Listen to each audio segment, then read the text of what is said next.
Good evening. Welcome to Game Club. As people will see, we have got two very special guests joining us this evening because we are going to be talking about Resident Evil 9 Requiem because it's so good. We had to have more of us on here to be talking about it. It's the only way it could happen.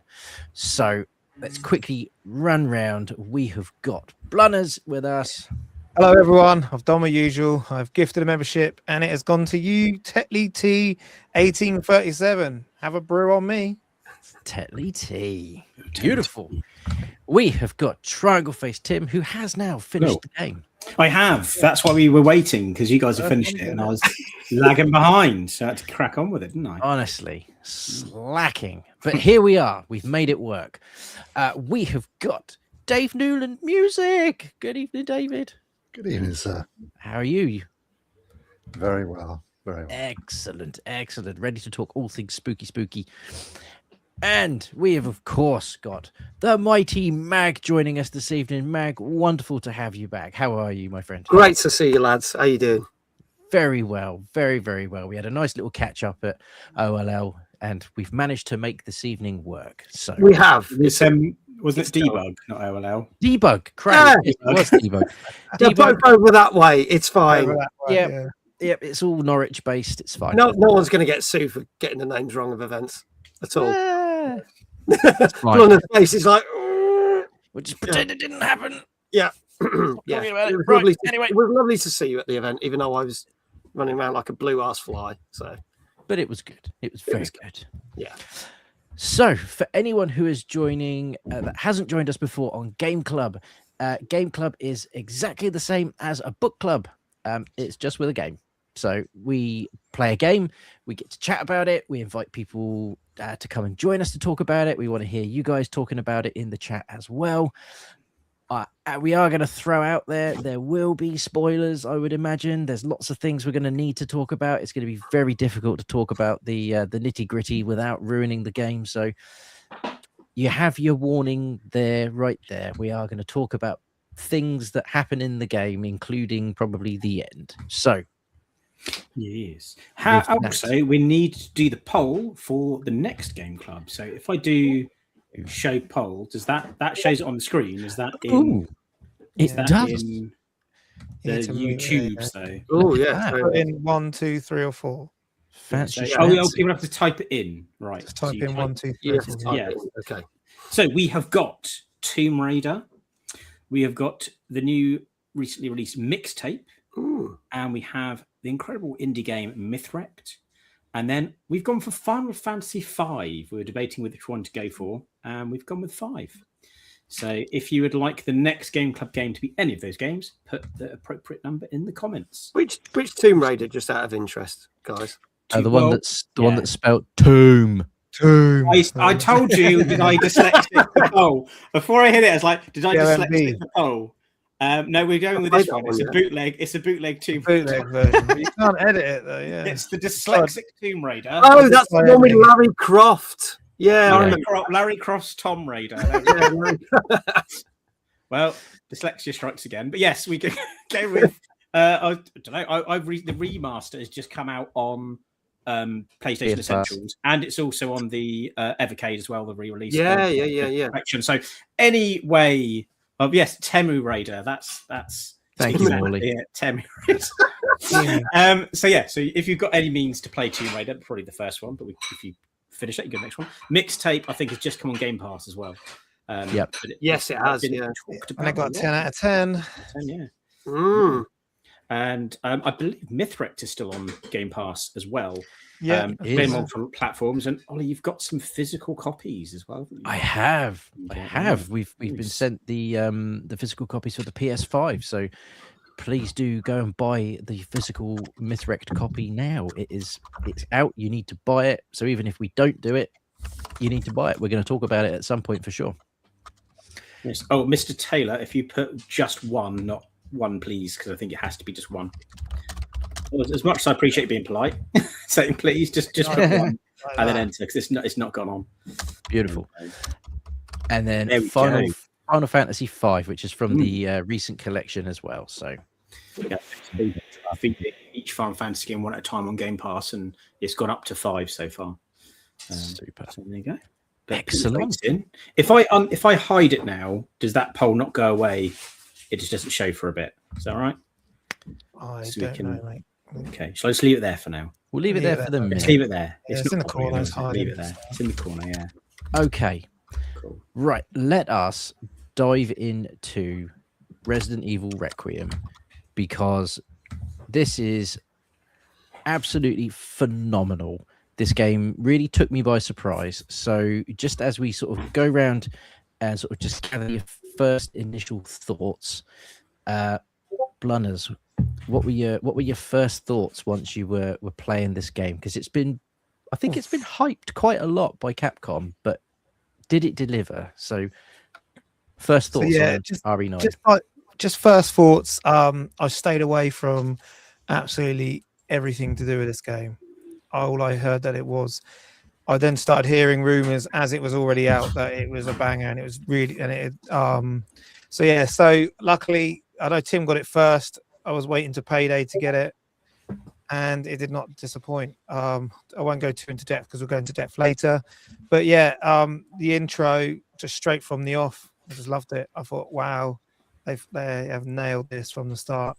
So yeah, intro, that first part where you're just walking down, and then obviously everything goes to shit, and then you quickly change between both characters as well, which is very good. But yeah, that first little intro just into the game is spot on, and I personally think they've done it right by just delaying it to that first quarter in this year, just because there was nothing else out. Mhm. So there was ideal time to play it because there was no competition. So yeah, really done it well. Agreed. Tim, what were your first initial thoughts Well, to RE9? I don't typically buy new games at launch because of how much they are when they first come out, and then it's not long before you get a deal, or I've also paid for Game Pass, I've got PS Essentials, and I've got a huge back catalogue of games I've not played. So it's not like me to buy a game at launch unless it's something I really want. And I'm really into Resident Evil. I think I waited to play 8 until it came out in VR, and then I needed to get a PS VR2 headset because I was like, I need to experience this in VR. So it hadn't that long finished 8, so it wasn't as big a wait for me because I didn't play 8 straight away. And yeah, unless it doesn't disappoint, I was really pleased with it.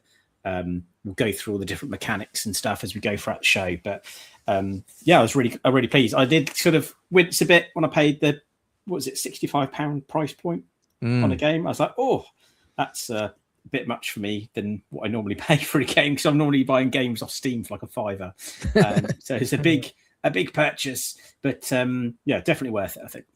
Agreed. Definitely worth it. Dave, what were your initial thoughts and feelings whilst starting RE9? First thing that stands out is the huge graphical leap. I mean, come on, even on the base PS5, it just looks absolutely incredible.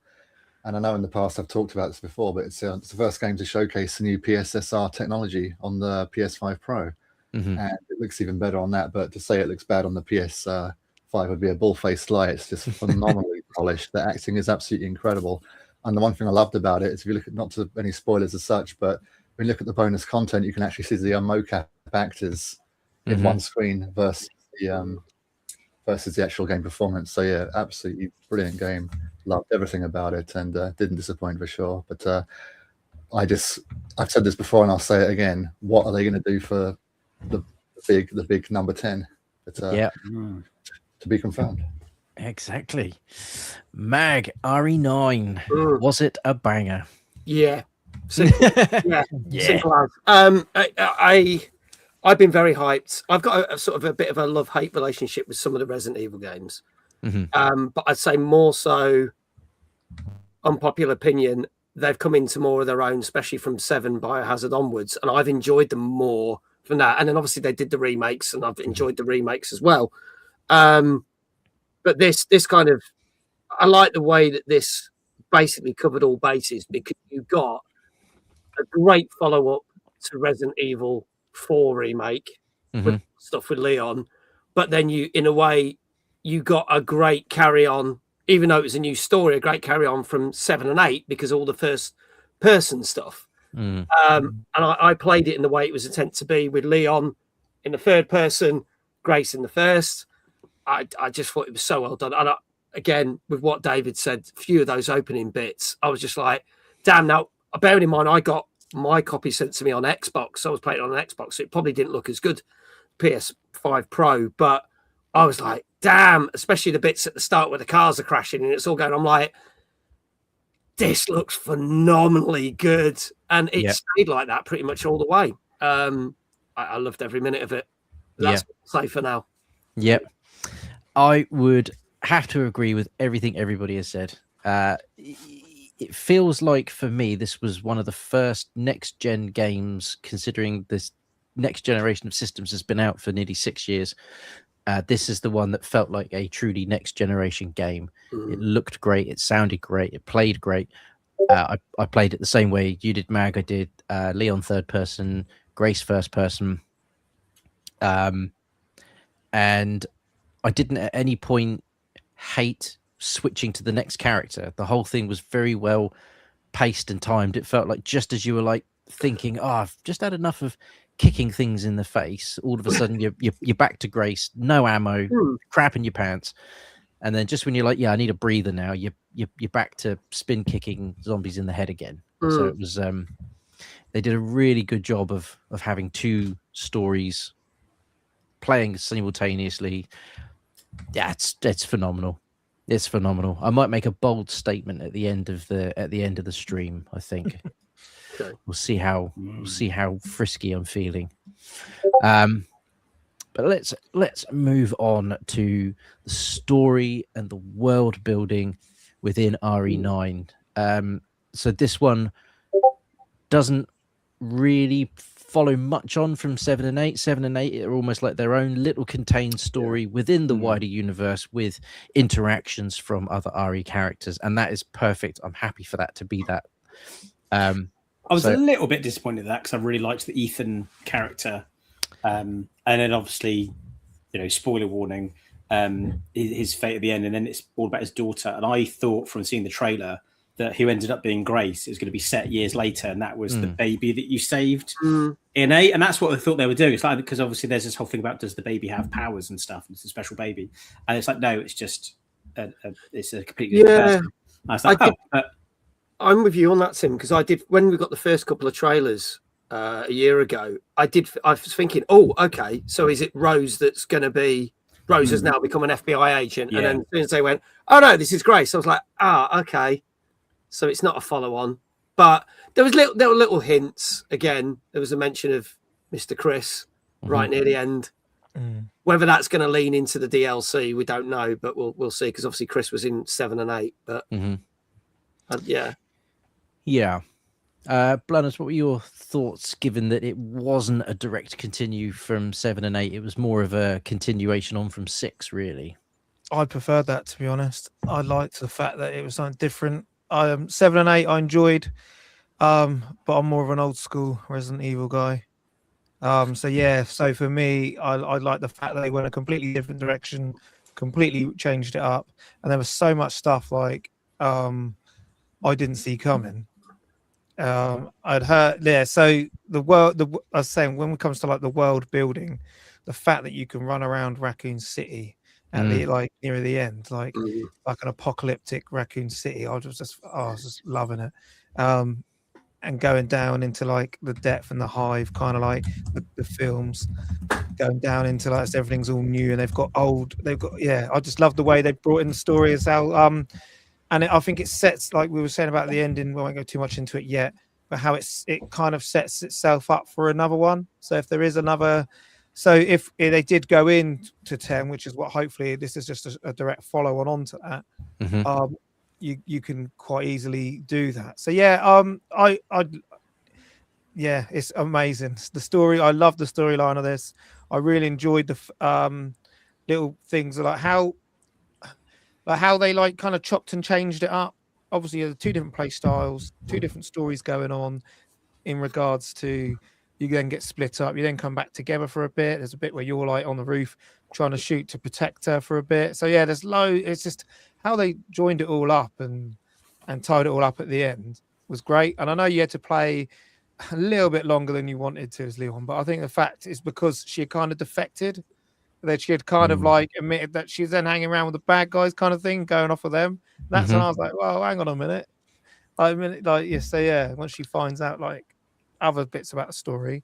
But yeah, I'm not sure how far in the story do you want to go into yet, or do you could always kind of maybe to talk about the ending before we do the final thoughts. Perhaps. Yeah, we'll keep all that to the final bit then.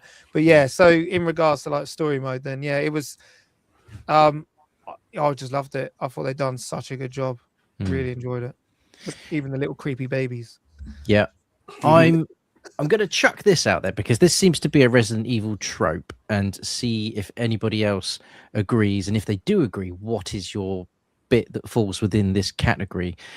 I think every Resident Evil has a bit that, regardless of how good it is, it could be a 10 out of 10 game, but there is always a little bit of it where you're like, fuck, I don't want to do this bit again.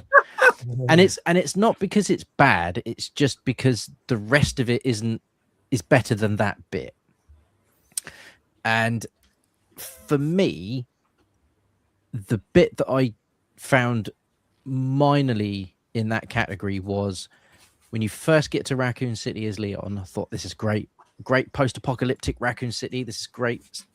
And that first part of having to go in, get the doors open, go up, go round, go down, get the basement door open, that bit really, the first time round was fine. And then when I started doing my second and third playthroughs, I was like, this is the bit, isn't it? This is the bit.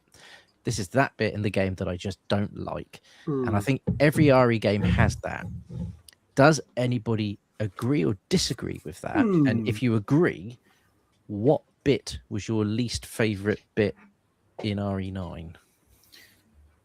I would say for me, not that it's a bad bit, because it's creepy and it's a fun little section, but it's a lot of just waiting around. And considering how action-packed the rest of the game is, it was the bit in the orphanage where you're in the flashback and you just got to hide under the table, hide under the bed. And don't get me wrong, horror game where you're hiding under the bed and there's creepy girls giggling around the bed and you're breathing heavy. Yeah, it's cool, but compared to the rest of the game, it's just like, how much longer do I need to wait before I can just walk out the room and go over here?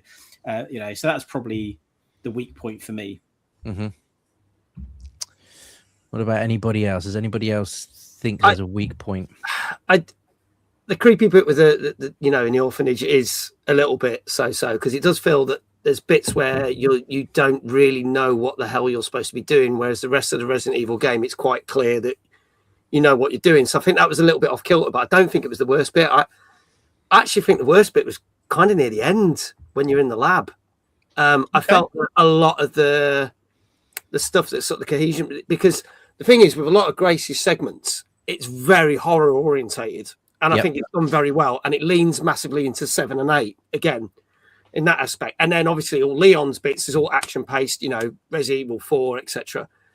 But it feels that last bit in the lab is all just action and there's no creepiness to it. All the creepiness is just gone as soon as you get into that. And it's not, I don't think it's bad, but I feel that it loses that balance that it's done so well through most of the game. Doesn't ruin the game. Nope. But it does feel like it's just like they kind of go, we didn't know what to do with Grace, so we'll just make it the thing. I do feel like there could have been another Grace section near the end, because I think the first half, the balance of going Grace to Leon was quite balanced, and then there's quite a lot of Leon for a while. Yeah, and then you get a very short section with Grace, and then you're Leon again. It's like I kind of wanted that Grace section at the end to be a bit longer.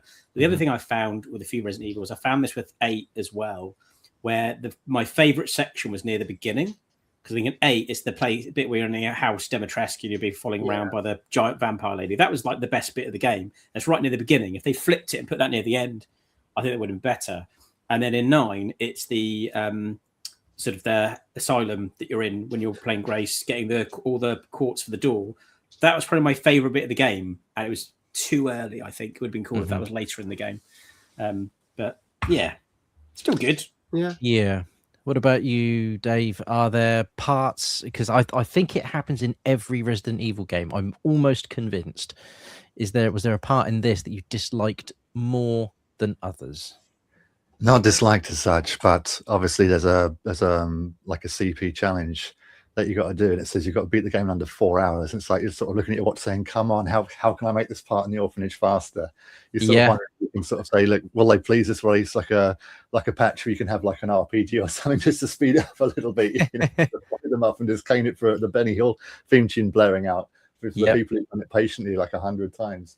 But no, I think it's fit for purpose. And just to touch upon what Mag said, towards the end of the game, unfortunately, I had been a little bit trigger happy with my ammo. So by the time I got to the art lab, I was literally saying, "Oh, I've really got to MacGyver myself to the rest of the game. I've got to combine everything I can in case there's like a big boss at the end of the game." Yeah, surprise.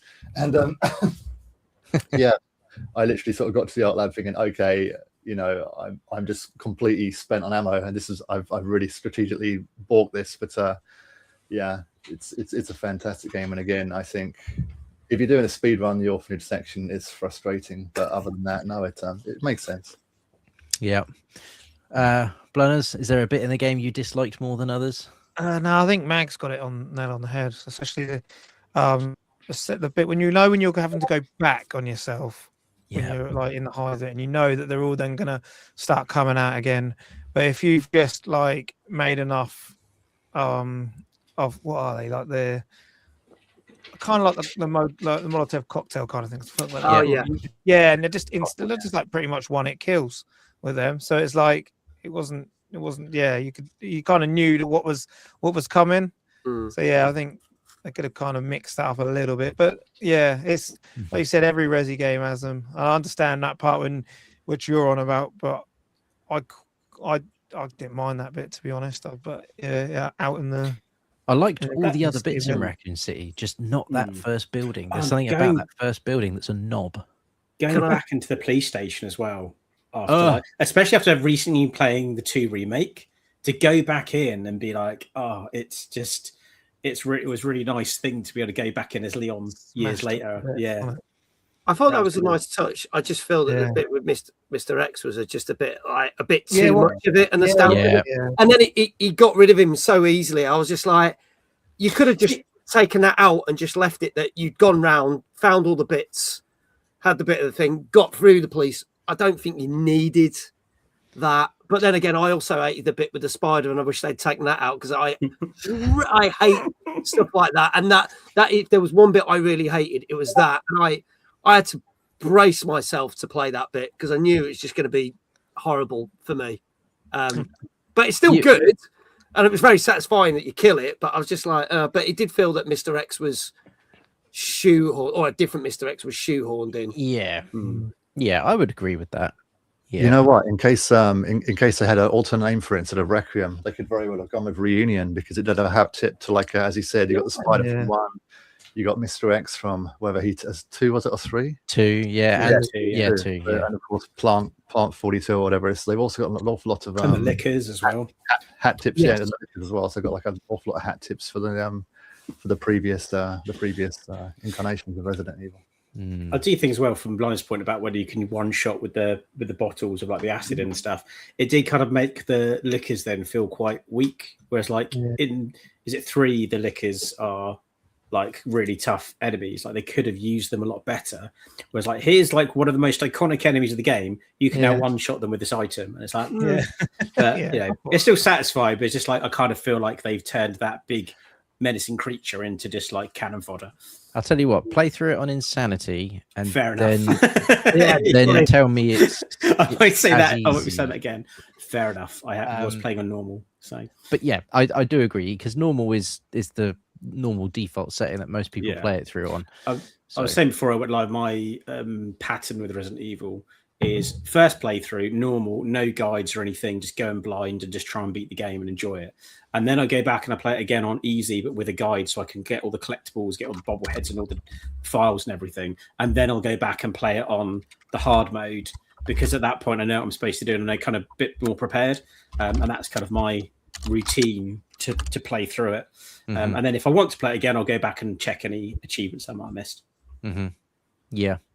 Before we dive into a couple of the other big things to talk about, the one thing I really wanted to bring up was something that I just thoroughly enjoyed throughout the game, more so at the beginning because it was just so fucking creepy. But I really liked the character Victor Gideon. He was really cool, if that's the best way to describe him. There was something about him that was really unpleasant, but there was also something about him that was kind of relatable in that he just wanted to do a really good job. It's just a shame that his job was really like fucking up everybody and making things really dark and twisted. But there was something about his character that I found really menacing in that psychiatric ward, the hospital bit at the beginning. His teeth being gold and grimy, him constantly having that headset on, which I know was for like night vision and, you know, zooming around, but it's just something about it. He really reminded me of Buffalo Bill from Silence of the Lambs. There was just something really calculated and purposeful about him that I, you know, made me a little bit unhinged. Were there any sort of new characters or other parts or extensions of characters that people sort of really found with this one?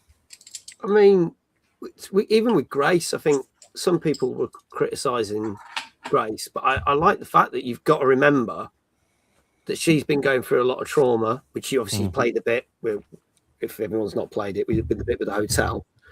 And then she's not going to be like a seasoned action veteran like Leon. So the whole fact that when you first start and you have got a gun, the arm's waving all over the place, which makes it really bloody difficult to just shoot, you know, anything.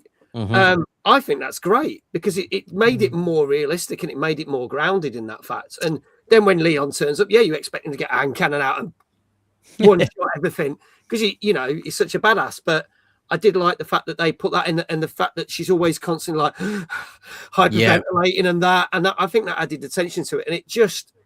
And for me, it possibly made it one of the most realistic characters in a Resident Evil game, like the closest thing to an actual human being. Because even with 7 and 8, and you got Ethan, again, not trying to chuck spoilers in, but Ethan ain't really Ethan. You find out, so you can't really relate to him in that respect.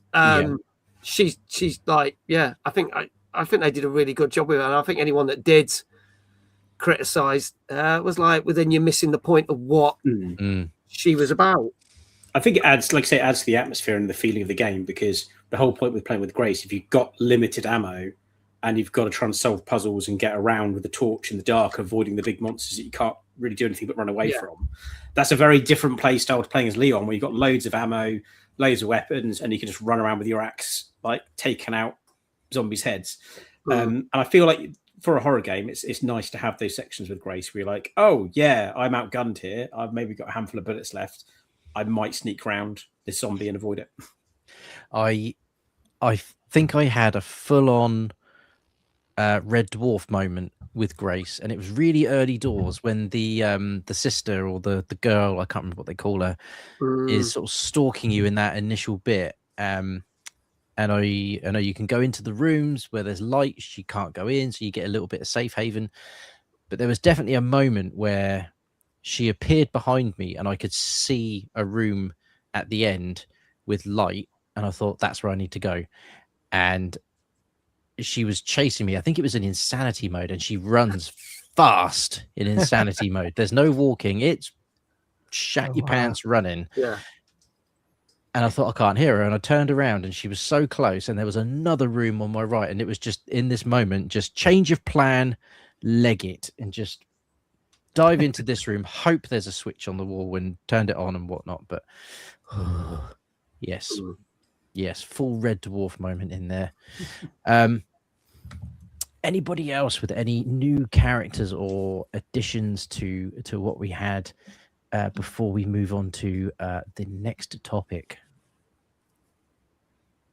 No, I thought it was Stunned silence. I will say one thing. I did think there was one character that was totally pointless, which is the helicopter pilot. Yeah. It's like, oh, hey, I'm here. I'm going to fly your helicopter. Yeah. I'll look after the little girl. You go in that house. Yeah. You come back out. We'll fly. oh dear, crashed, I'm dead. Yeah. Nice to know you for the whole 5 minutes you were in that game. Pointless character. Yeah. Well, it's to me like if Grace miraculously knew how to fly a helicopter, we'd be like, hang on a minute, why does she know how to fly? Yeah. Yeah, It's I just to get get that her she from A wouldn't to have to B. fly a helicopter, but I was like, maybe they could have done something else and just. Well, I she know is it all links to FBI. that That, church bit, but I was just a bit like, what was the even point of this guy? Do you know what? yeah. I suppose in a way as well, additional characters includes the zombies themselves because they all retain a little bit of their humanity. And I liked that. Like if you have the maid, she'll start cleaning marks off the floor. There's the guy that likes having the lights turned off. Yeah. There's like the Stingers. stingers. You've got like "Man, the chef that's going noise." meat and like chopping Yeah. his meat and stuff. So Yeah. I really like the zombies felt a lot more like fleshed out Yeah. sort of thing. And it's nice because that's one thing I missed in 7 and 8 was like I love 7, but 7 could have had some zombies in it. I kind of feel like they had them molded, and it's what if you that's had it. people that were partially molded that were like zombies, and the mold was getting worse, and then towards the end of the game they're full on mold monsters. But they just replaced the zombies with mold, and I wasn't a huge fan of that. And then in 8, it was more like the running ones, like the lichen kind of it's all werewolves and vampires, isn't it? This was back to zombies, and you know, and Resident Evil isn't necessarily all about zombies. It's the T virus and everything else around it, but at its core, it's zombies. So I love having zombies in Resident Evil games.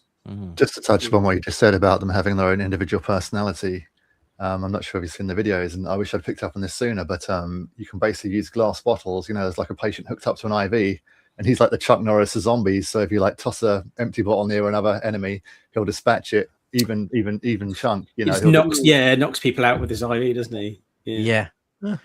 Yeah, it's good. And that was a nice. I can't say I've ever pulled that off, but I heard that you could do that. Yeah. Absolutely. Considering all very. Oh, you have to bring that back up again. That's all right. That's all right. Considering it's all very horrific action feels, she feels cut. Yes, she does. Yeah, absolutely.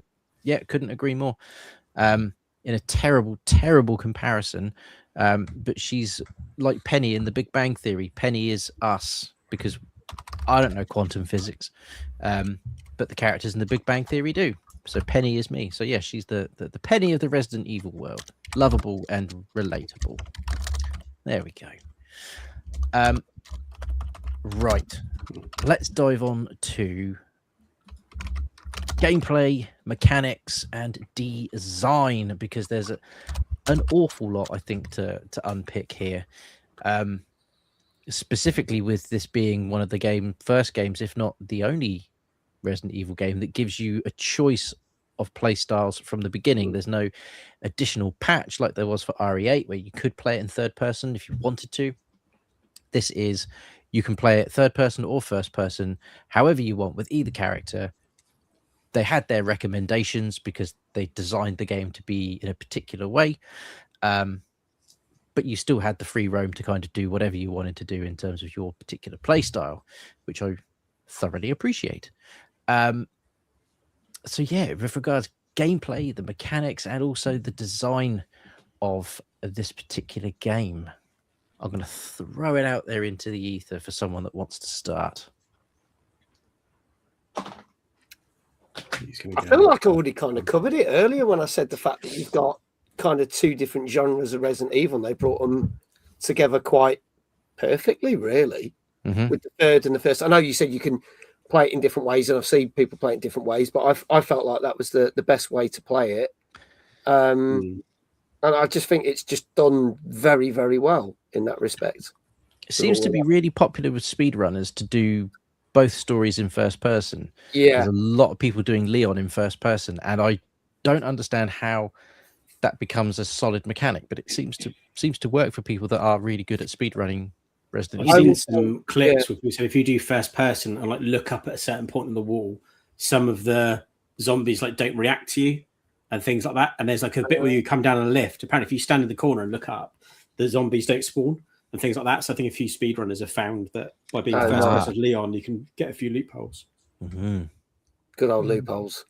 Gotta love. I was the other way. So because obviously I prefer the old school way. Yeah, I didn't like the fact 7 and 8 were first person. I thought it was shit. That annoyed me. And I like the fact that when I couldn't play it first person at all. I had to play it third person. And when she's shitting herself and then like she's shaking, visibly shaking. Yeah. That's what was making me, and you can see the breath and certain minutes. That was what was making me shit myself, because obviously I could see how she was acting, and I think that all kind of goes away because you can't see how they are at all. Especially like the intro bit when you're walking as well. When you're walking as Leon, and you then get banged into, and you're seeing everything around you, and the raindrops pouring off your head, and all that kind of stuff. That's just how I prefer. I'm used to the old tank controls and turning. Obviously, VR is a completely different matter, but I understand why they've done it, because playing it in VR, you have to be first person, and that would be great. Yeah. And I think that's something hopefully they can bring out in the future. Oh, that'd be amazing. If they did, then maybe I'd have to get a PSVR for that. But that's the reason I have to play it in third person, just because I like to see, and then I like to I just feel you get a bit more of like how it is. But I get our first person in her. I fully understand how people say about it. I just can't play it like that for some reason. I don't know why. Yeah, just out of interest, then, did you go back and play 8 when they did bring out the third person? I did not play it until they brought it out in third person. Okay. I didn't even touch it. I didn't even buy it. I was like, nah, I'm not interested. Then as soon as it did, boom. But I remember the first. See, I didn't get 8 until they added the VR option. Everyone's different. Yeah. I wouldn't. So I didn't even pick them up until they. And once they were out, I thought, I'll go and buy it now. And that was basically what I did. I don't know why. I prefer like first person, like your shooter games and stuff like that, your FPS, isn't that? But which for me it was a bit different. Like that when you're at the dinner table and you're there all eating them. Is it 7? That's when I was like, oh, okay, I get it. But I like to be able to see my character getting tortured. Yeah. So I think a lot of people, especially people like, I guess, like myself, who are a little bit on the goth side of things, people who love horror, RE8 was a perfect thing, because you're just getting chased around a castle by a 9-foot vampire lady and her scary daughters. It's the thing that I would really like to pull up on is, and I guess it falls under the mechanics for RE9, was I think this is one of the first Resident Evil games for a little while where I thought the puzzles were pitched really well. It wasn't overly difficult, but some of them weren't overly easy either. There's a little bit of backtracking and a little bit of moving around, but not so much backtracking that you are just constantly going backwards and forwards. And the hospital could have fallen really bad victim to that, because you had the East Wing and the West Wing. Both sides were fairly sizable, and if you were having to constantly go between the two to take this one here, take this to the East Wing, now you're here, now you need to take this to the West Wing, I think that would have gotten really old really quickly. But I do really think they pitched a lot of the puzzles in this at about the right level. I don't know if anybody else felt that it was a fun puzzle system. I didn't sit there and think, if I don't figure this out in the next 10 seconds, I'm going to launch my PlayStation through the window, which I do have with certain puzzle games. But this one I thought was pretty. No, I'd agree solid with that. Yeah, no, I think the puzzle difficulty was about right. Yeah. And there's quite a lot of nice little things to find as well, like even like the different files on stuff. And it's like the moon puzzles and things. Like I said, it wasn't too difficult to figure out what you're supposed to do, but you still had to kind of go around and do it, if you know what I mean. You still had to put some effort in. It wasn't just like, oh yeah, you just turn a thing and it opens. It gave you a little bit of stuff you had to go and do. Yeah, no, I think the puzzles were pretty good. But what about the coins for the upgrades? So having to then, do you know what I mean? I thought that was a good.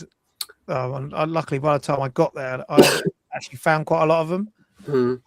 So I did manage to upgrade my blood capacity in that.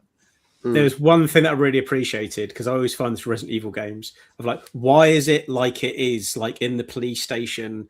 If there's no zombies, take all the T virus out of it, why does the police station have like a puzzle where you have to like attach something to a statue? Like in the baker's house, like why was their house all like messed up with the weird scorpion door? Like it doesn't make sense. And there's one bit where Grace gets a gem to get into like the parlor room, and she just makes a comment like, why was it like this? How do people normally get in here? And it's just to acknowledge that, like, it's weird, right? That you open up the door with a gem, like all the zombies aside, why is there a parlor room opened up by a gem? This is odd. And she just acknowledges that for like the first time. I was like, thank you, Capcom, for like putting that in there. It's like, I've been saying that for years. Why is this like this? Yeah. Also, the mechanics of both characters had inventories. Obviously, Yeah. one could carry a lot more than the other. Yeah. I thought that was a great design they had in there. Mhm. I don't know what everyone did. Did people buy different guns? Did they upgrade just the guns they had? Or Do did you know, guys- the only time I purposefully bought better weapons was for insanity mode, purely because it was hard. And so I needed something that was like the Requiem for Leon early doors, because you give it to Grace for that first part, and that Requiem, even in insanity mode, is your lifesaver. But when you're Leon and you ain't got it, it's not a lifesaver at all. So there's an old-fashioned like pistol that takes the Requiem bullets, and I needed that. So I definitely spent some money on that. And then for Grace, in the last lab section, I had to buy that pistol that is effectively just a semi-automatic machine gun, because if I didn't have that, again, you couldn't take out certain things. And I'm sure there are people out there going, you're just crap at games, you can just dodge it, run around, shoot it in the head once and run around it. What are you thinking? One thing I see a lot is shoot them in the knee and they go down on one knee, and then you can run up and hit them with the axe, and then they only take like a couple. You're conserving a lot of ammo then by relying on axe and knife for a lot of them. Yeah, which obviously gets a bit harder later in the game, but especially when you get into the lab and there's the guy with all the guns and stuff, and you start getting in shootouts. I found myself too scared to use Requiem because you're like, oh, what if I need like the bullets? Yeah. So the first time I used it by accident was on the chef straight away. I was like, poof. I was like, oh fuck, I've just wasted one of my bullets. But then you didn't realize that he then drops a key, which then opens up the larder and that. Yeah. And then the other time I had to use it was the big fat blob one that then follows you around. I absolutely crapped myself, just ran away from him, ran into that room, and he's trying to come through, and I was shooting him and it was doing nothing. And then I just thought, fuck it, got the Requiem out, and then he just like blows up, doesn't he? Yeah. So yeah, I was then I was like, okay, I've got no bullets left on that. Well, I just like wasted. To be fair, I think that's a good use of the Requiem is chunk and share. Yeah. Talking of blowing things up, the earlier Resident Evils, and you unlock the RPG, you could use it at point blank range, you'd be absolutely fine. I thought, great, now I'm going to get my aim back, use it at point blank range, and blew myself to bits because you are no longer rocket launcher proof. And boy, did I find out the fun way. Yeah. And maybe that's a good thing, because there's so much close quarters stuff in this game. There's also a lot of very open battles as well, but certainly the close quarters game battles and stuff. Yeah, firing that rocket launcher is that's a no. That's like dropping a grenade in your pants and hoping for the best. So yeah, want to move on to the next bit, Ollie? We can. So this bit, I'm sure Dave is going to have some big thoughts on. So I'm actually going to go to Dave first on this. The art, the sound, the atmosphere, all of which could be encompassed as one big thing for this. Resident Evil, certainly in the... I would even say, even in original RE1, RE2, RE3, the sound and atmospheres are what we remember from that still. Ticking of the clock, hearing things jump through windows and that kind of thing. It was terrifying back in the day. But certainly with RE9, this one pushed, I thought, quite a lot of limits and boundaries. So, Dave, I'm very interested to hear what you think about the sound and the atmosphere for this one. Being an RE game aside, it's hands down one of the best looking games out there, bar none. The cutscene and the gameplay, they just integrate seamlessly. You know, it's not like back in the days of Resident Evil 1, you get this gorgeous FMV and it's like sort of low resolution pixely stuff. It's yes, there you go. It's just flawless from start to finish. I thought the sound design was absolutely incredible. And again, because it's just like a movie in many aspects, you know, the sound design, even as we talked about in the introduction, just a simple traffic, just a simple rainfall. The dialogue is very, very good. You know, it's again, we've come so far from the original hammy acting of RE1 The dialogue is absolutely, it's Hammy? endearing, it's believable. It's not cheesy. It's not like a B movie kind of schmaltzy, Yeah. Oh, Jill sandwich, nothing like that. It's it's like believable, and yeah, it's a really good atmosphere. And literally from the moment that the game starts, you just have to hit the ground running because, as you know, just starting with Grace, it really is baptism by fire. Mhm. And the very first section, you set eyes on Marie. It's like, so this is happening, and yeah, it terrifies you, and then it kind of lets you get a bit of your adrenaline reserve kind of balances off, because finally I've got weapons now. I can kind of balance off and blast some stuff and decompress a bit. But I think the balance is absolutely right. But graphically, it's incredible. The variety of different zombies, as we've talked about, they have their own personalities, they have their own little quirks. The chef, yeah, he was a handful at first, but and of course you sort of walk into a room with a piano and you think, oh, this shouldn't be too hard, and this zombie will like turn around and just smack you with like a sound wave of operatic singing that just just makes you completely lose your ability to aim. And yeah, it's absolutely fantastic. And the lighting as well, especially in the when you're underneath the is it underneath like the hospital or the clinic, Mhm. to avoid Maria. That is the atmosphere in that, man alive, it's absolutely terrifying. And of course the one where you have to use your crank handles, again a nice little hat tip to Resident Evil of yesteryear, the good old crank handles. Yep. Yeah, I mean it's as fun as a video game as it is as a cinematic experience. It's yeah, I mean, hats off to the people who said, we understand what we have to do, and man alive did they do it. It's yeah, just incredible, absolutely incredible. I agree. Couldn't agree more with anything you've said, actually. Anybody else with specifically things like the art and sound design for this one? I think, especially with certain elements, especially when, again, I think the bit, again, we said this, probably one of the best parts of this game and the biggest parts of this game is in the hospital. Yep. And how it starts. And I don't think I'm ever going to get the sound of the creature above you tapping along, and you're looking, and you can, and it's not just the fact that it's the sound of it going back to front, moving through the walls and stuff, but the fact that you can also see as you're going, like the little bits of dust that come from the ceiling, the lights are swaying. It just set it so well, because you're like, there is something following me. So even before the big reveal of what it is, it's like, yeah, I'm not alone in here, and this isn't good. And there's not just zombies here. There's something that's a greater threat. I just thought that was just done so well with that. Yeah, I love the reveal of that monster. Genuine moment of, oh shit. Yeah, it really does take your breath away. I think in that initial reaction to that first sister type character, and then running from her is terrifying in itself. Yeah, Blunders and Tim, art, sound, and atmosphere. Yeah, I think going around the hospital again is probably the main section that I keep thinking back to. It's just when you haven't taken everything out yet, it's just walking through the corridors with dim lighting with a torch, and you can just hear something like breathing or scratching around, the occasional little grunt, and it's like you just know you're not alone in there and you're not safe. And that's why I always like going in blind first and then going back and do it with the guide, because there's some sections where I'm like really on edge because I think there's like a zombie around every corner, and actually there's a whole bit you can walk around before you then encounter a zombie, but you don't know that. So you're constantly like 7 was worse for that as well, because actually 7, the enemies are a little bit few and far between once you've actually played it, but you don't know that when you're playing it. So the atmosphere is like always really tense.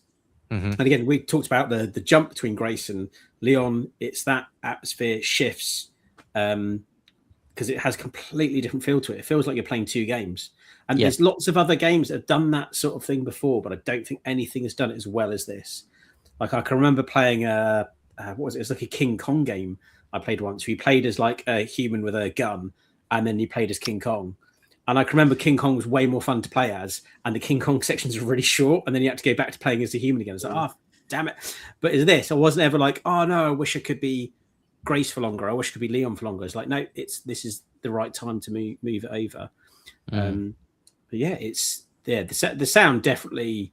It's the sound effects of the zombies groaning and scratching, I think, that really set the atmosphere for me.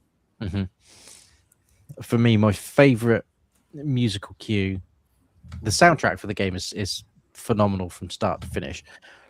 But the musical cue that I was hoping I'd get and got it, and immediately was like, it's like putting on a pair of comfy slippers, was going into the RPD.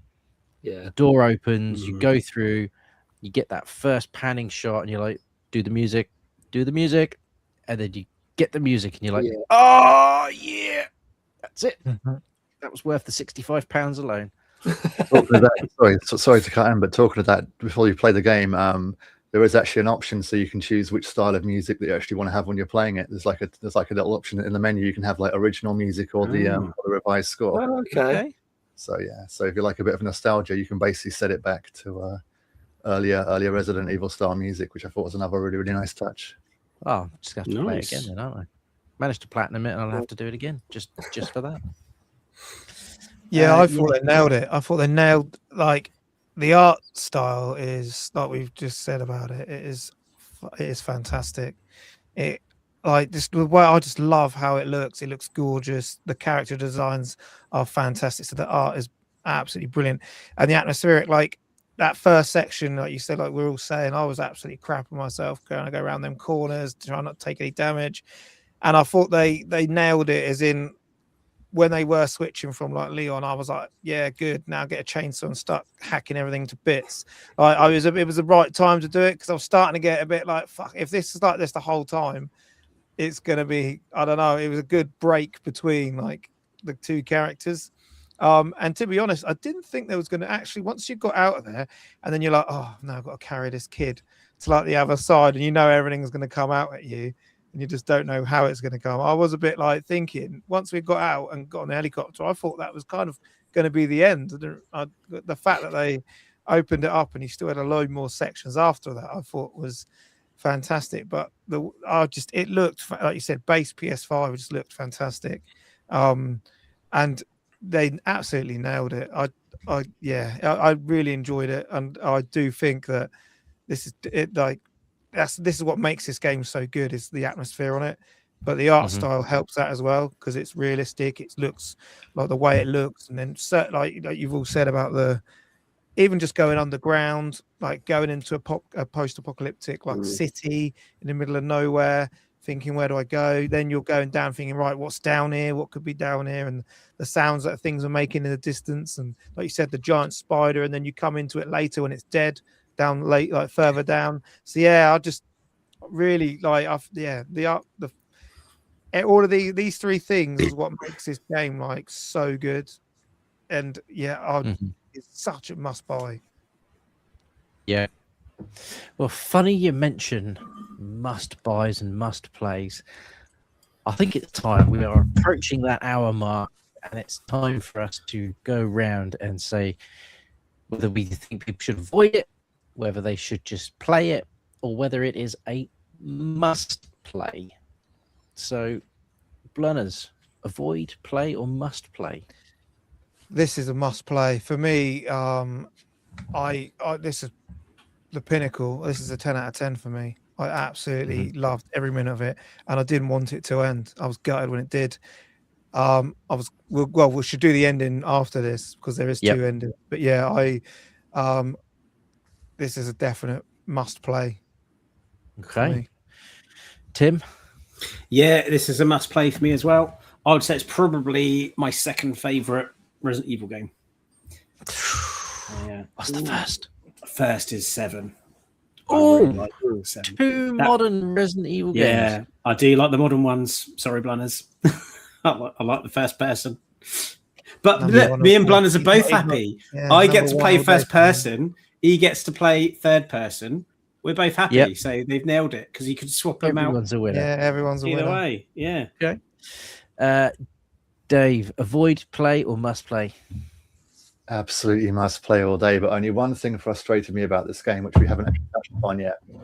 There's a challenge that you have to do, And one part of the challenge is to go to a specific room and flush a toilet 8 times. Yes. Who would know how to do that? Do that, yeah. Yeah.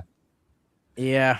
And there's all these little hints that they say throughout the game, and then you watch the videos telling you the hints, and you're like, Yeah. I didn't see that. I just saw blood. One of them, yeah. So like one of them is just to flush a toilet 8 times. Another one is to stand at the bit where they're feeding the bodies into the processing unit. You've got to stop it for exactly 15 minutes. Like, how would you know this? But other than that, yeah, must play all day. Mag, avoid, play, must play. Easily a must play. This is definitely going to be in our top 15 games of the year when we do this at the end of the year. The only thing that's is potentially going to might topple it a bit, which ironic because it's another Capcom game, is Pragmata, because it's that thing of because I'm loving that so much. So it'd be interesting to see where it ranked. But we'll see when we get to the end of the year. But yeah, it's great. I've only got 2 little niggles with the game. One we'll probably discuss in the end bit with a certain character, and then he just says something, and you go, "Oh, come on!" There was no chance that was going to happen. Absolutely. And then, the only other thing is needed more chainsaws. I'm going to say this now, even though it was a nice touch that you got to use in 2 parts of the game, a chainsaw. It was so infuriating that it'd be spinning around on the floor and you can't pick it up, but a zombie just picks it up straight away and attacks you, and you're just like, give me a break. So it would have been nicer if the mechanic with the chainsaw was a little bit smoother, so that you could grab it and then go hell for leather with it.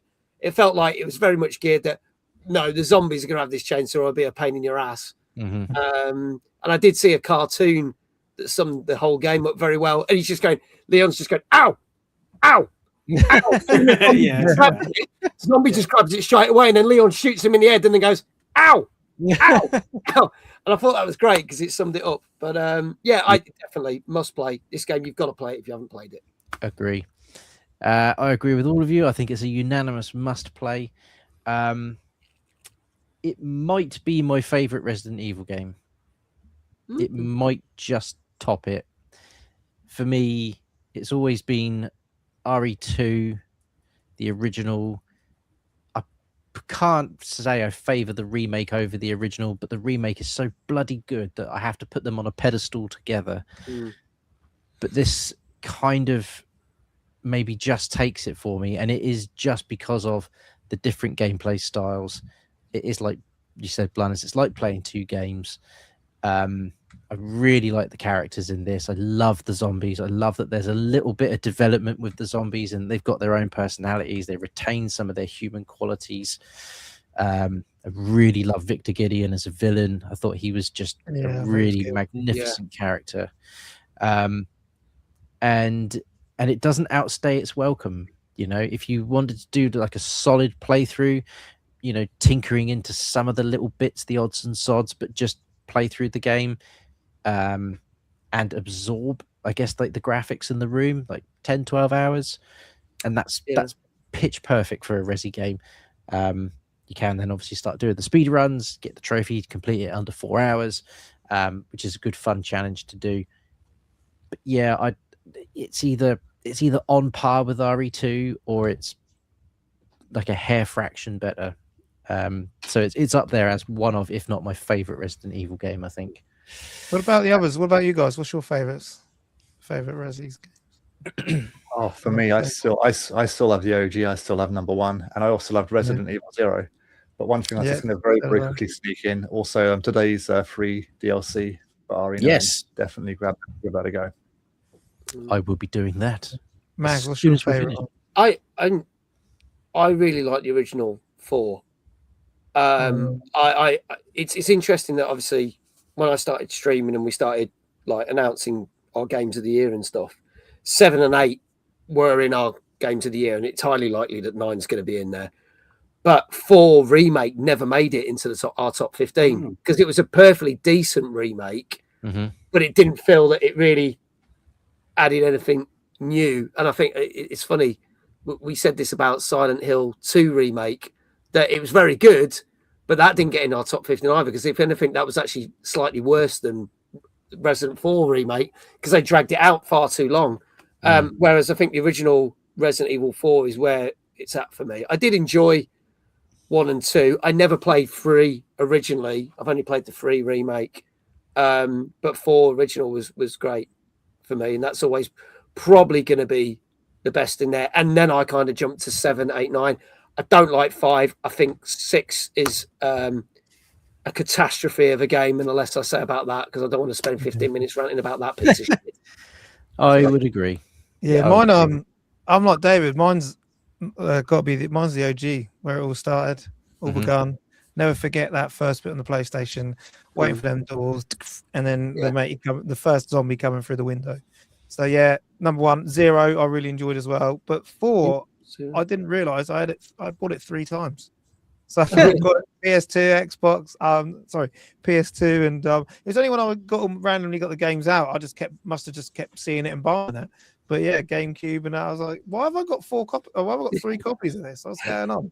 So yeah, but that one, as I said, was a good one as well. But yeah, the OG one is definitely the best for me, and 9 is up there. 9 is up there, definitely. So we've mentioned it a couple of times. The ending. Right. The ending. Depending on which one you go for, one is clearly canon, the other one is clearly not. So for anyone that isn't aware, there are 2 endings that you can have, and those endings initiate at the moment that you type in the word, and you either type in a word and it releases the virus, or you type in a word and it does not. So let's go in reverse order, because I know Mag's got a lot to say about this ending, and I know exactly the bit he's talking about. And I must admit, even I went, oh, like, okay, fine, I'll let it pass because the game's been spectacular up till now. But still, cheap shot, Leon. You didn't know that. Anyway, Mag, ending. Okay, so the funny thing is, I want to know if anyone else did this. Did you feel that you were doing the right thing, and when you did the right thing, you got the worst ending? Yeah, I thought, oh, for fuck's sake! Yeah. So like, what have I done? That's it. So that, I think this has happened to a lot of people. Like, with the whole game, you're trying to do the right thing, and then you get to the bit and you go, right, okay, so we'll do the right thing, and it's like, no, shit ending. Everyone pretty much dies. Really quick, isn't it? Yeah, and it's like, done. We're done with this. And I was like, bollocks. Okay. Yeah. Whereas the other ending is a far superior ending, because obviously it carries on. You get an actual boss battle, which I'm very glad was still Mr. Gideon, not the other, character, because he served his purpose. But I'm glad he was just kind of window dressing. The other bad guy. But I'm glad that it was Victor that you had that battle with. And I did feel that the majority of it ended really well. And even the little flashbacks at the end of the credits and stuff, where you see Grace back in the office and they're like, we need your opinion on this. Can you come and do this? And you're like, cool. She's more confident. This is good. The nods to the fact that they mentioned Chris Redfield, and they're like, oh, isn't Chris here? And they're like, no, Chris is doing such and such, which could lead to something else. But the bit that just got me, I was just like, there's no way in hell, and this is what Ali was saying, that this could ever happen, is the fact that obviously that the girl that you've been, as Grace, the girl that you've been protecting and saving, obviously, she dies, she turns into this abomination of a monster. Leon comes along, blows the absolute shit out of her, literally murders her. So that's why Grace is all sort of like, oh, God, how could you? I'm going to go off with Victor, which, again, I get that, because you feel like the trust has been broken between them, because she's still like hooks on this girl I needed to protect, this girl I wanted, and you've just murdered her. And he just casually walks up to her at the end and just goes, I didn't hit any of vitals. She'll be fine. And you're like, fuck off. Yeah, it kind of it takes away the importance of her getting killed, doesn't it? It's kind of like, oh yeah, it's a fire, we can just resurrect her. It just undid a load of good stuff that it did. And it was nice that you see the clips with her, and that she's got the family, her and the girl have made a family. I didn't mind that, but they could have done it that the girl maybe got trapped somewhere didn't become the thing that she became, so that then you go back and they rescued her and say, oh no, we've got a rescue team to get her. And I think that would have been plausible for the fact that she turns into this monstrosity and you blow the shit out of her and there's literally nothing left of her. If there's nothing left of her, how can you have not hit any vitals? She was literally goop on the floor. Yeah. So it's okay. I only destroyed her brain. She'll be Yeah. Oh yeah, we didn't hit any vitals. I was going to say, do you remember that movie, the Naked Gun, Nordberg? It said he was hit 18 times, but luckily the bullets missed every vital organ. It's like, Yeah.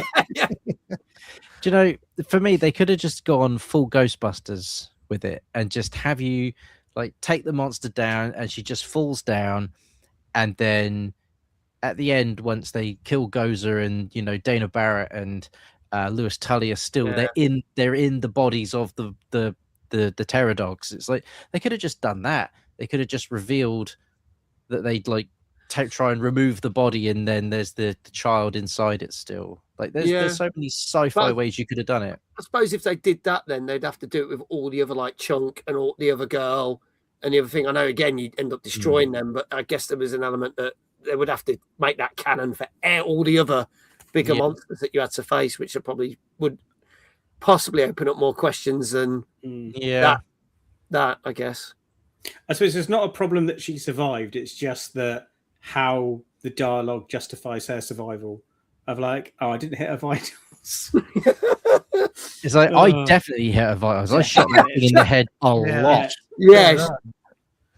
It's right up there, isn't it? And South Park, with the mayor of South Park said, "What have I done?" Bang, and the next scene, she's got a bandage on her head. She's absolutely fine. Yes, exactly that. But yeah, ending for other people. What were your thoughts on the ending? Yeah, well, I was like, man, I thought, fuck, what have I done? And I wanted to, and luckily, I was thinking, oh man, I'm gonna have to try and like speed run it all to see what the other ending is.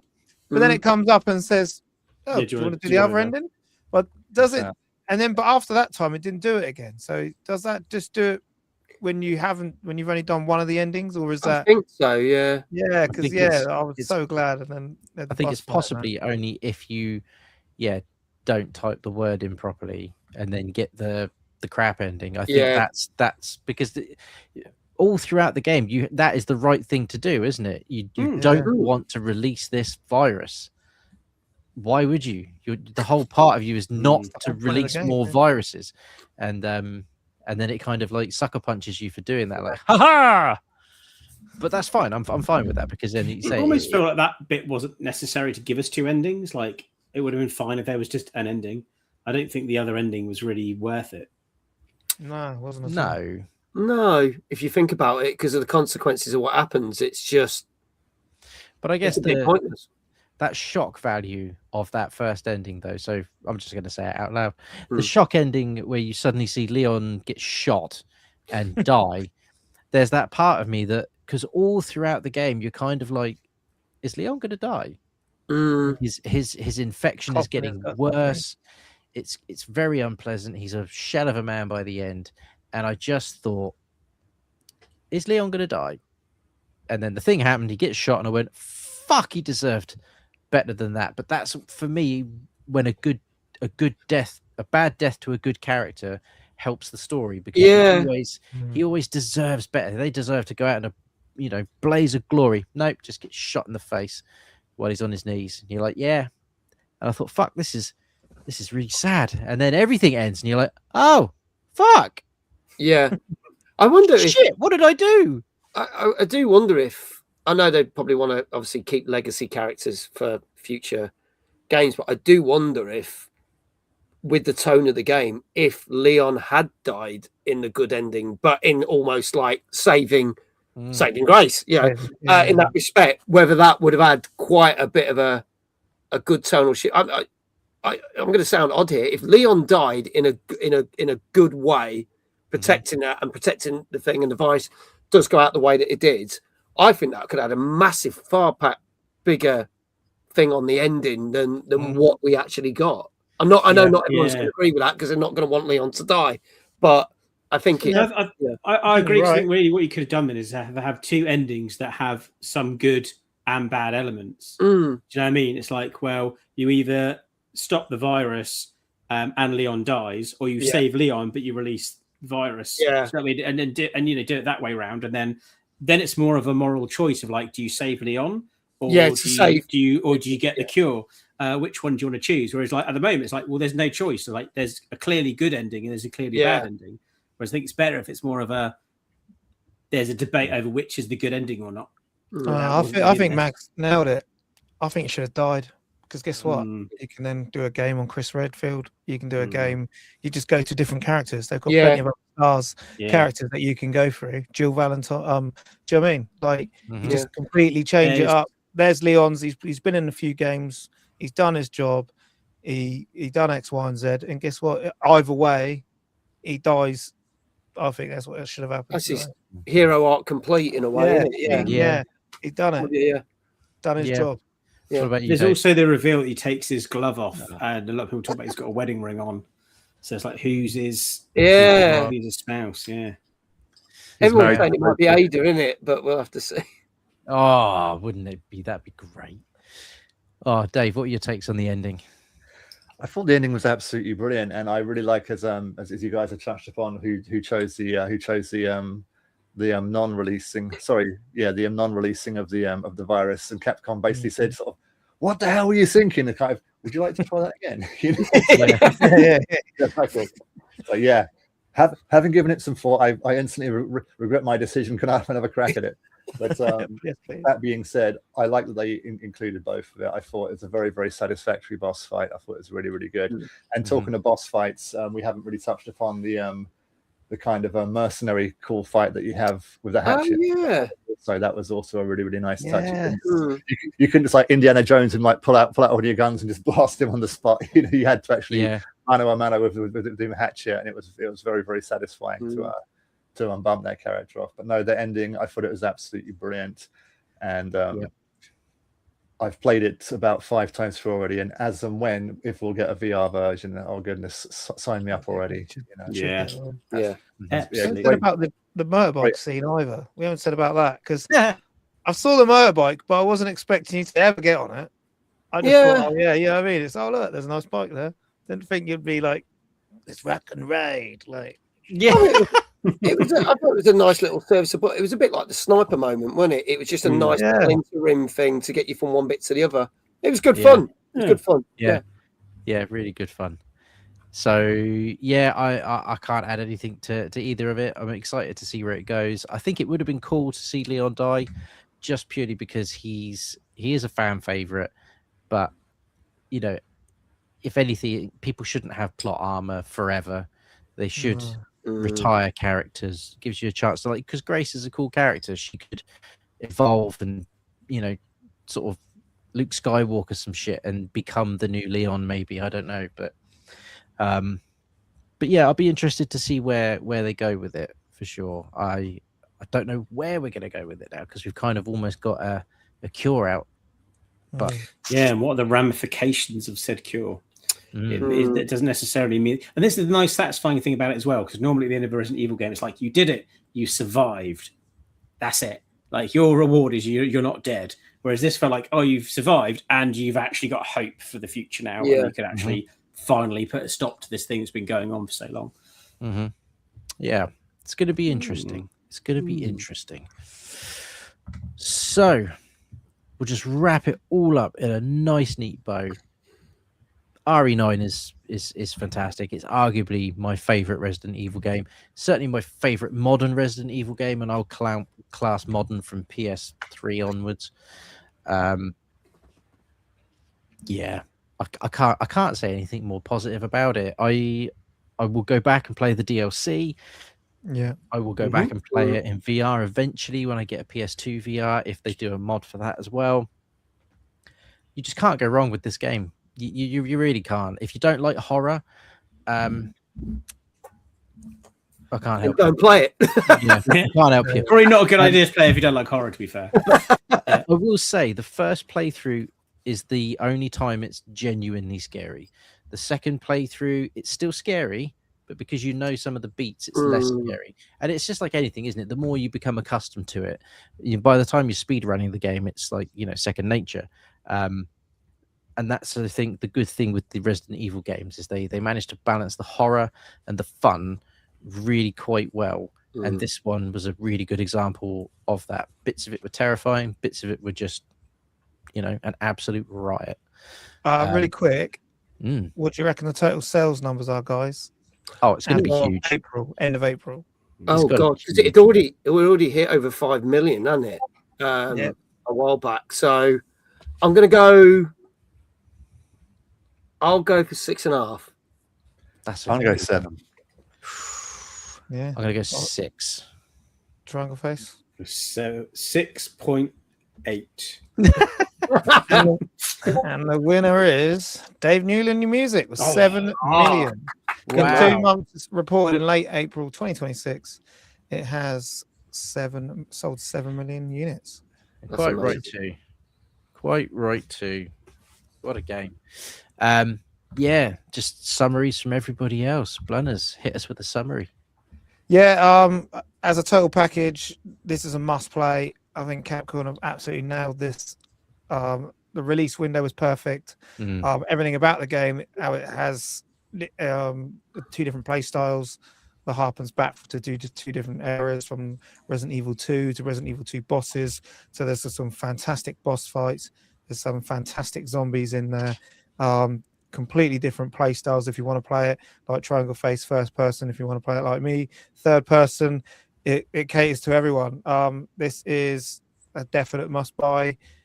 I want more people to play it, so I want that 7 million to get upwards of 10, because I just want more people to play this game, because that means we will get more in the future.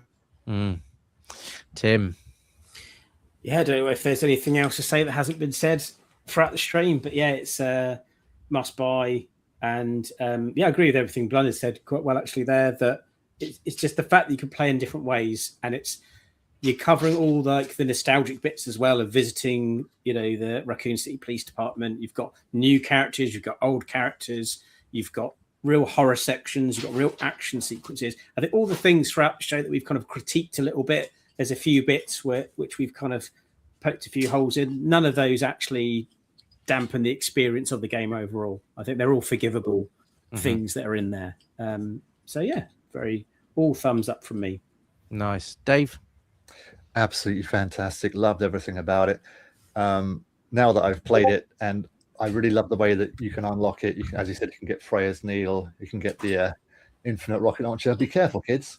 And of course, now I'd actually tempted to play it again just to mix up the perspectives. Play it with first person view and third person view. But fun fact: if you're on the PC, there is actually a mod on it where you can play with Leon only. So all of Grace's sections, you can also play that with Leon. So if you're on a PC, then that's the thing. But no, fantastic game, loved it. And where do they go from here? Excited to see. Lovely. Mag? As it stands, my favourite game of the year so far. Definitely a good contender for an excellent Resident Evil game. Not without its flaws in certain places, and does lean on the nostalgia a little too bit in parts, but it is welcome in other parts. I will say that. But generally, the pacing of it and everything is very well done, and I love the fact that it bounces from horror to action very well. Definitely get this game. It's just so well done. Whether it will be my game of the year, don't know, but it's certainly a contender. I can say that. Exciting times. Right.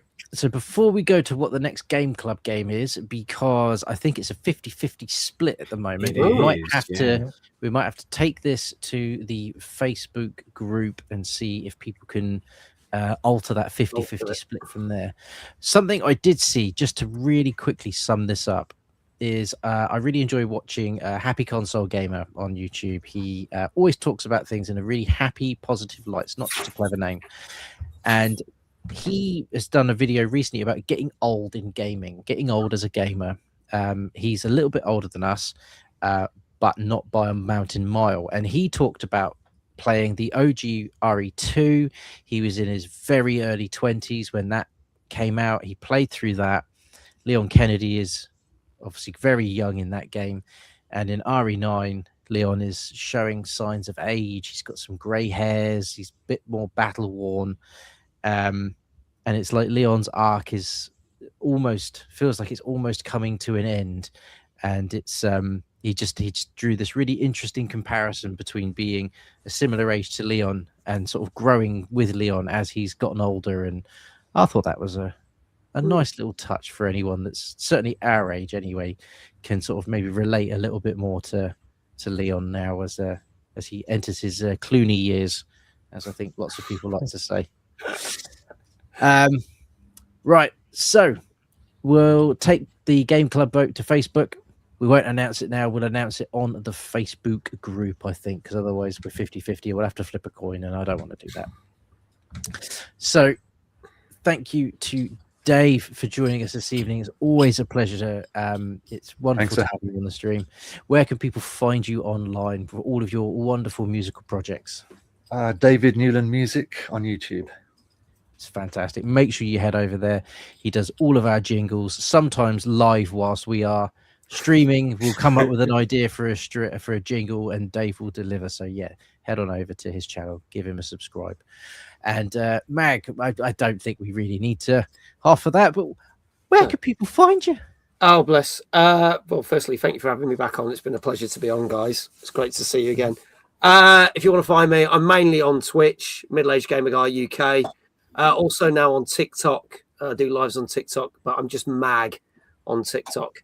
And you pretty much will find me at any gaming event anywhere in the world, pretty much these days. Beautiful. Well, it's been an absolute pleasure to have you back on. Hopefully we'll be able to do it again at some point this year and make it work. And we will see you hopefully at the next game event, whatever that is. Yeah, probably not. I would have thought. Yeah, probably not. Yeah. We shall start plugging knots very soon, I believe. Yeah, same. Excellent. So for anyone that is new to the channel, all the sort of caveats now that we've got to throw at you, thank you so much for joining. Thank you so much for watching. Like I say, if you are new, please consider hitting that subscribe button because that helps us out a lot. If you've enjoyed the video, please do also give it a little cheeky thumbs up because that also helps us quite a lot. But in the comments after the live, put in your favorite parts of the game, put in your least favorite parts of the game, and where does RE Requiem rank in your Resident Evil games in total? Is it in the top 10? Is it your favorite? Who knows? Let us know in the comments after the stream. Thank you again to Mag and Dave for joining us, and I've got me working mouse blunders, so I will be able to do the final button. Just before we go, I don't think we got these shout outs in earlier. So we've got a new member for all of your base. So thank you. And also for Immortal. I'm not actually say that. Immortal Sojourn. Okay. Immortal. Thank you for gifting 5 subs. So sorry I missed that earlier. I've only just noticed that in the starred section. Super. So well, that's very reason I didn't call out earlier. It's always very generous when people do that, and we never expect it. So thank you kindly. We will see you all on Monday for Total Evercade. Yeah. Look at that. I got it right. I like that. You were a bit like, is it that one? Spoiler. I picked up Very amazing. Well, I shall look forward to a full review on Monday. I'm not going to play all of them by Monday. Give me. No, all by Monday. Let's go. All of them by Monday. I'm going to review every game. Full review. All by Monday. Okay. Right. Have a splendid weekend, everybody, and we will see you all on Monday. So good evening.